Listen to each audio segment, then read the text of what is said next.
Balzac, la femme de 30 ans. Au commencement du mois d'avril 1813, il y eut un dimanche dont la matinée promettait un de ces beaux jours où les Parisiens voient pour la première fois de l'année leurs pavés sans boue et leur ciel sans nuages. Avant midi, un cabriolet à pompe attelé de 2 chevaux fringants déboucha dans la rue de Rivoli par la rue Castiglione et s'arrêta derrière plusieurs équipages stationnés à la grille nouvellement ouverte au milieu de la terrasse des Feuillants. Cette leste voiture était conduite par un homme en apparence soucieux et maladif. Des cheveux grisonnants couvraient à peine son crâne jaune et le faisaient vieux avant le temps. Il jeta les rênes au laquais à cheval qui suivait sa voiture et descendit pour prendre dans ses bras une jeune fille dont la beauté mignonne attira l'attention des oisifs en promenade sur la terrasse. La petite personne se laissa complaisamment saisir par la taille quand elle fut debout sur le bord de la voiture et passa ses bras autour du cou de son guide, qui la posa sur le trottoir sans avoir chiffonné la garniture de sa robe en rep vert. Un amant n'aurait pas eu tant de soin. L'inconnu devait être le père de cet enfant qui, sans le remercier, lui prit familièrement le bras et l'entraîna brusquement dans le jardin. Le vieux père remarqua les regards émerveillés de quelques jeunes gens, et la tristesse empreinte sur son visage s'effaça pour un moment. Quoiqu'il fût arrivé depuis longtemps à l'âge où les hommes doivent se contenter des trompeuses jouissances que donne la vanité, il se mit à sourire. « L'on te croit ma femme, » dit-il à l'oreille de la jeune personne en se redressant et marchant avec une lenteur qui la désespéra. Il semblait avoir de la coquetterie pour sa fille et jouissait peut-être plus qu'elle des œillades que les curieux lançaient sur ses petits pieds chaussés de brodequins en prunelle puce, sur une taille délicieuse dessinée par une robe à guimpe et sur le cou frais qu'une collerette brodée ne cachait pas entièrement. Les mouvements de la marche relevaient par instants la robe de la jeune fille et permettaient de voir, au-dessus des brodequins, la rondeur d'une jambe finement moulée par un bas de soie à jour. Aussi, plus d'un promeneur dépassa-t-il le couple pour admirer ou pour revoir la jeune figure autour de laquelle se jouaient quelques rouleaux de cheveux bruns, et dont la blancheur et l'incarnat étaient rehaussés autant par le reflet du satin rose qui doublait une élégante capote que par le désir et l'impatience qui pétillaient dans tous les traits de cette jolie personne. Une douce malice animait ses beaux yeux noirs, fendus en amande, surmontés de sourcils bien arqués, bordés de longs cils, et qui nageaient dans un fluide pur. La vie et la jeunesse étalaient leurs trésors sur ce visage mutin et sur un buste, gracieux encore, malgré la ceinture alors placée sous le sein. Insensible aux hommages, la jeune fille regardait avec une espèce d'anxiété le château des Tuileries, sans doute le but de sa pétulante promenade. Il était midi moins quart. Quelque matinale que fût cette heure, plusieurs femmes, qui toutes avaient voulu se montrer en toilette, revenaient du château, non sans retourner la tête d'un air boudeur, comme si elles se repentaient d'être venues trop tard pour jouir d'un spectacle désiré. Quelques mots échappés à la mauvaise humeur de ces belles promeneuses désappointées et saisies au vol par la jolie inconnue l'avaient singulièrement inquiétée. Le vieillard épiait d'un œil plus curieux que moqueur les signes d'impatience et de crainte qui se jouaient sur le charmant visage de sa compagne, et l'observait peut-être avec trop de soin pour ne pas avoir quelques arrière-pensées paternelles. Ce dimanche était le 13e de l'année 1813. Le surlendemain, Napoléon partait pour cette fatale campagne pendant laquelle il allait perdre successivement Bézières et Duroc, gagner les mémorables batailles de Lutzen et de Bautzen, se voir trahi par l'Autriche, la Saxe, la Bavière, par Bernadotte, et disputer la terrible bataille de Leipzig. La magnifique parade commandée par l'empereur devait être la dernière de celles qui excitèrent si longtemps l'admiration des Parisiens et des étrangers. La vieille garde allait exécuter pour la dernière fois les savantes manœuvres dont la pompe et la précision étonnèrent quelquefois jusqu'à ce géant lui-même, qui s'apprêtait alors à son duel avec l'Europe. Un sentiment triste amenait aux Tuileries une brillante et curieuse population. Chacun semblait deviner l'avenir et pressentait peut-être que plus d'une fois l'imagination aurait à retracer le tableau de cette scène quand ces temps héroïques de la France contracteraient comme aujourd'hui des teintes presque fabuleuses. Allons donc plus vite, mon père, disait la jeune fille avec un air de lutinerie en entraînant le vieillard. J'entends les tambours. C'est les troupes qui entrent aux Tuileries, répondit-il. Ou qui défilent, tout le monde revient, répliqua-t-elle avec une enfantine amertume qui fit sourire le vieillard. La parade ne commence qu'à 12h30, dit le père qui marchait presque en arrière de son impétueuse fille. À voir le mouvement qu'elle imprimait à son bras droit, vous eussiez dit qu'elle s'en aidait pour courir.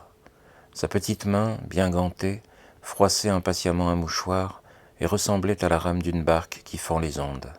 Le vieillard souriait par moments, mais parfois aussi des expressions soucieuses attristaient passagèrement sa figure desséchée.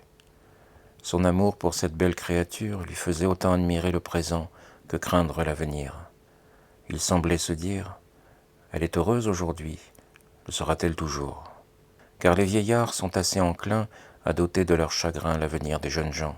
Quand le père et la fille arrivèrent sous le péristyle du pavillon au sommet duquel flottait le drapeau tricolore, et par où les promeneurs vont et viennent du jardin des Tuileries dans le carrousel, les factionnaires leur crièrent d'une voix grave « On ne passe plus ». L'enfant se haussa sur la pointe des pieds et put entrevoir une foule de femmes parées qui encombraient les deux côtés de la vieille arcade en marbre par où l'empereur devait sortir. « Tu le vois bien, mon père, nous sommes partis trop tard. » Sa petite moue chagrine trahissait l'importance qu'elle avait mise à se trouver à cette revue. « Eh bien, Julie, allons-nous-en. Tu n'aimes pas être foulée. Restons, mon père. D'ici, je puis encore apercevoir l'empereur. S'il périssait pendant la campagne, je ne l'aurais jamais vu. » Le père tressaillit en entendant cette égoïste parole. Sa fille avait des larmes dans la voix. Il la regarda et crut remarquer sous ses paupières abaissées quelques pleurs causés moins par le dépit que par un de ces premiers chagrins dont le secret est facile à deviner pour un vieux père. Tout à coup, Julie rougit et jeta une exclamation dont le sens ne fut compris ni par les sentinelles ni par le vieillard. À ce cri, un officier qui s'élançait de la cour vers l'escalier se retourna vivement, s'avança jusqu'à l'arcade du jardin, reconnut la jeune personne un moment cachée par les gros bonnets à poil des grenadiers et fit fléchir aussitôt, pour elle et pour son père, la consigne qu'il avait donnée lui-même. Puis, sans se mettre en peine des murmures de la foule élégante qui assiégeait l'arcade, il attira doucement à lui l'enfant enchanté. « Je ne m'étonne plus de sa colère ni de son empressement, puisque tu étais de service, dit le vieillard à l'officier d'un air aussi sérieux que railleur. « Monsieur le duc, répondit le jeune homme, si vous voulez être bien placé, ne nous amusons point à causer. L'empereur n'aime pas à attendre, et je suis chargé par le grand maréchal d'aller l'avertir. » Tout en parlant, il avait pris avec une sorte de familiarité le bras de Julie, et l'entraînait rapidement vers le carrousel. Julie aperçut avec étonnement une foule immense qui se pressait dans le petit espace compris entre les murailles grises du palais et les bornes réunies par des chaînes qui dessinent de grands carrés sablés au milieu de la cour des Tuileries. Le cordon de sentinelles, établi pour laisser un passage libre à l'empereur et à son état-major, avait beaucoup de peine à ne pas être débordé par cette foule empressée et bourdonnant comme un essaim. « Cela sera donc bien beau ?» demanda Julie en souriant. « Prenez garde !» s'écria l'officier, qui saisit Julie par la taille et la souleva avec autant de vigueur que de rapidité pour la transporter près d'une colonne. Sans ce brusque enlèvement, sa curieuse parente allait être froissée par la croupe du cheval blanc harnaché d'une selle en velours vert et or que le mamelouk de Napoléon tenait par la bride. Presque sous l'arcade, à 10 pas en arrière de tous les chevaux qui attendaient les grands officiers, compagnons de l'empereur. Le jeune homme plaça le père et la fille près de la première borne de droite, devant la foule, et les recommanda par un signe de tête aux deux vieux grenadiers entre lesquels ils se trouvèrent. Quand l'officier revint au palais, un air de bonheur et de joie avait succédé sur sa figure au subit effroi que la reculade du cheval y avait imprimé. Julie lui avait serré mystérieusement la main, soit pour le remercier du petit service qu'il venait de lui rendre, soit pour lui dire « Enfin, je vais donc vous voir ». Elle inclina même doucement la tête en réponse au salut respectueux que l'officier lui fit, ainsi qu'à son père, avant de disparaître avec prestesse. Le vieillard, qui semblait avoir exprès laissé les deux jeunes gens ensemble, restait dans une attitude grave, un peu en arrière de sa fille. mais il l'observait à la dérobée et tâchait de lui inspirer une fausse sécurité en paraissant absorbé dans la contemplation du magnifique spectacle qu'offrait le carrousel. Quand Julie reporta sur son père le regard d'un écolier inquiet de son maître, le vieillard lui répondit même par un sourire de gaieté bienveillante. Mais son œil perçant avait suivi l'officier jusque sous l'arcade, et aucun événement de cette scène rapide ne lui avait échappé. « Quel beau spectacle !» dit Julie à voix basse en pressant la main de son père. L'aspect pittoresque et grandiose que présentait en ce moment le carrousel faisait prononcer cette exclamation par des milliers de spectateurs dont toutes les figures étaient béantes d'admiration. Une autre rangée de monde, tout aussi pressée que celle où le vieillard et sa fille se tenaient, occupait, sur une ligne parallèle au château, l'espace étroit et pavé qui longe la grille du carrousel. Cette foule achevait de dessiner fortement, par la variété des toilettes de femmes, l'immense carré long que forment les bâtiments des Tuileries et cette grille alors nouvellement posée. Les régiments de la vieille garde qui allaient être passés en revue remplissaient ce vaste terrain où il figurait en face du palais d'imposantes lignes bleues de 10 rangs de profondeur. Au-delà de l'enceinte et dans le carrousel se trouvaient sur d'autres lignes parallèles plusieurs régiments d'infanterie et de cavalerie prêts à défiler sous l'arc triomphal qui orne le milieu de la grille et sur le faîte duquel se voyaient à cette époque les magnifiques chevaux de Venise. La musique des régiments placés au bas des galeries du Louvre était masquée par les lanciers polonais de service. Une grande partie du carré sablé restait vide, comme une arène préparée pour les mouvements de ces corps silencieux dont les masses, disposées avec la symétrie de l'art militaire, réfléchissaient les rayons du soleil dans les feux triangulaires de 10 000 baïonnettes. L'air, en agitant les plumées des soldats, les faisait ondoyer comme les arbres d'une forêt courbée sous un vent impétueux. Ces vieilles bandes, muettes et brillantes, offraient 1000 contrastes de couleurs dus à la diversité des uniformes, des parements, des armes et des aiguillettes.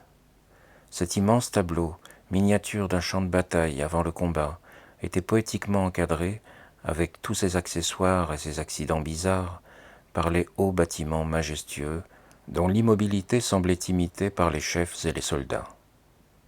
Le spectateur comparait involontairement ces murs d'hommes à ces murs de pierre. Le soleil du printemps, qui jetait profusément sa lumière sur les murs blancs bâtis de la veille et sur les murs séculaires, éclairait pleinement ces innombrables figures basanées qui toutes racontaient des périls passés et attendaient gravement les périls à venir. Les colonels de chaque régiment allaient et venaient, seuls, devant les fronts que formaient ces hommes héroïques. Puis, derrière les masses de ces troupes bariolées d'argent, d'azur, de pourpre et d'or, les curieux pouvaient apercevoir des banderoles tricolores attachées aux lances de 6 infatigables cavaliers polonais qui, semblables aux chiens conduisant un troupeau le long d'un champ, voltigeaient sans cesse entre les troupes et les curieux pour empêcher ces derniers de dépasser le petit espace de terrain qui leur était concédé auprès de la grille impériale. À ces mouvements près, on aurait pu se croire dans le palais de la Belle au bois dormant.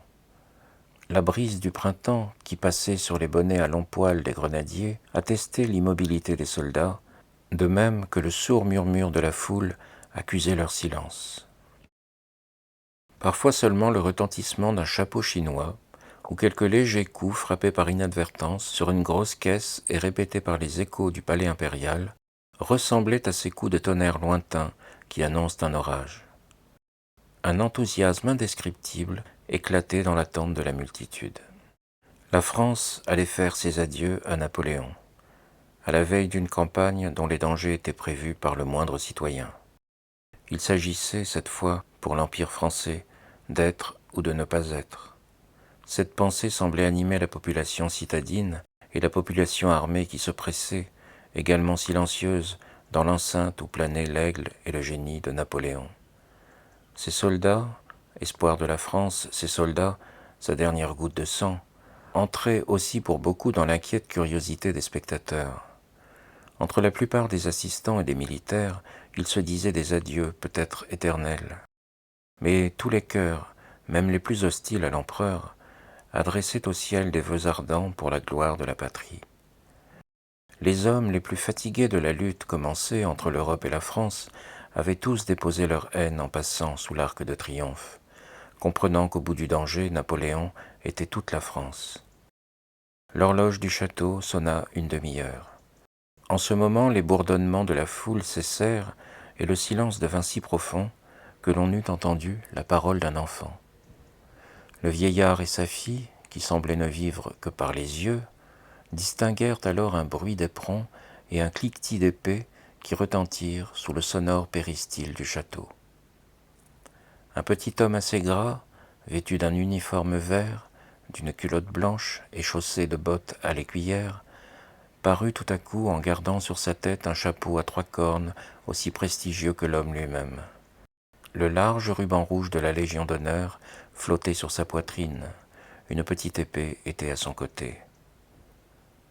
L'homme fut aperçu par tous les yeux et à la fois de tous les points dans la place. Aussitôt, les tambours battirent au chant, les 2 orchestres débutèrent par une phrase dont l'expression guerrière fut répétée sur tous les instruments, depuis la plus douce des flûtes jusqu'à la grosse caisse. À ce belliqueux appel, les âmes tressaillirent, les drapeaux saluèrent, les soldats présentèrent les armes par un mouvement unanime et régulier qui agita les fusils depuis le premier rang jusqu'au dernier, dans le carrousel. Des mots de commandement s'élancèrent de rang en rang comme des échos. Des cris de « Vive l'empereur » furent poussés par la multitude enthousiasmée. Enfin, tout frissonna, tout remua, tout s'ébranla. Napoléon était monté à cheval. Ce mouvement avait imprimé la vie à ces masses silencieuses, avait donné une voix aux instruments, un élan aux aigles et aux drapeaux, une émotion à toutes les figures. Les murs des hautes galeries de ce vieux palais semblaient crier aussi « Vive l'empereur ». Ce ne fut pas quelque chose d'humain, ce fut une magie, un simulacre de la puissance divine, ou mieux, une furtive image de ce règne si fugitif. L'homme entouré de tant d'amour, d'enthousiasme, de dévouement, de vœux, pour qui le soleil avait chassé les nuages du ciel, resta sur son cheval, à 3 pas en avant du petit escadron doré qui le suivait, avec le grand maréchal à sa gauche, le maréchal de service à sa droite. Au sein de tant d'émotions excitées par lui, aucun trait de son visage ne parut s'émouvoir.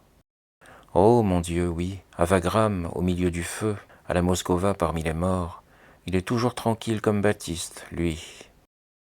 Cette réponse à de nombreuses interrogations était faite par le grenadier qui se trouvait auprès de la jeune fille.